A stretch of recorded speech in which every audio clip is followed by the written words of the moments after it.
here in this small town of Mexia, Texas. With a population of over 7,000 people, a prominent school once stood in the middle of town.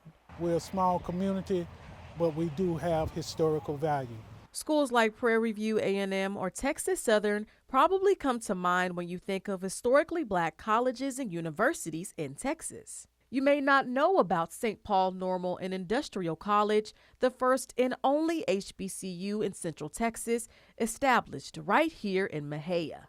So it surprised Skylar Carter when she found out her great-grandfather, Lee Wilder Thomas, was one of the founders. He established this church. We grew up in this church. So when I really thought about it, it really wasn't that far-fetched that he had such an integral part in establishing this school. The idea for St. Paul first took shape in 1906 with members of the Primitive Baptist Church. In 1912, Thomas found oil on his land and his wealth quickly increased. When you get to the hill in the Mexia where the college is, it's more dry, more arid, looks more like mesquite trees and things like that. And that's where the majority of black people live, on that side. So when they found the oil, the majority of people who got money from the oil boom were black families. Thomas was passionate about the progression of black Americans. So in partnership with the church, Thomas invested $9,000 of his oil earnings into funding St. Paul. This is equivalent to over $150,000 today. Many other black locals also pitched in to make this college happen.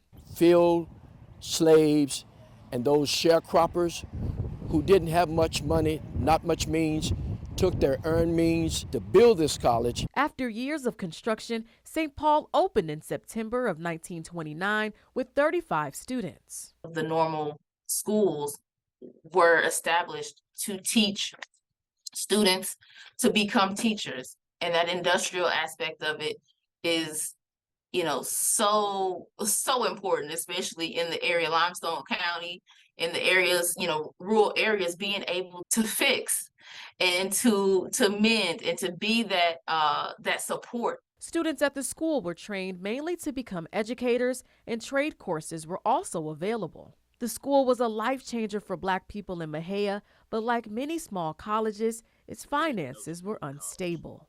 There was actually a point where they actually lost the college around 39.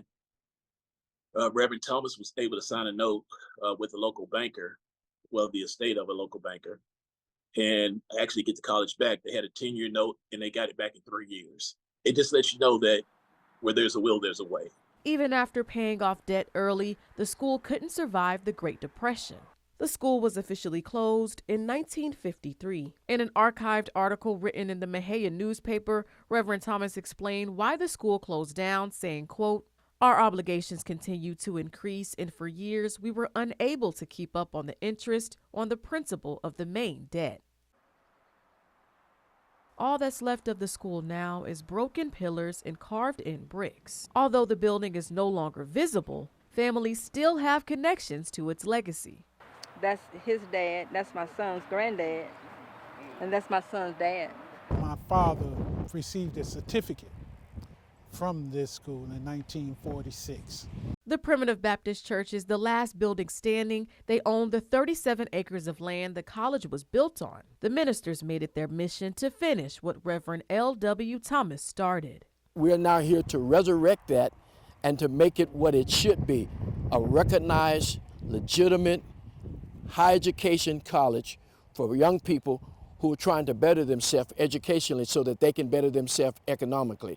St. Paul was recently approved to have a historical marker, so whenever anyone visits town, they'll always know an HBCU once called Mexia home.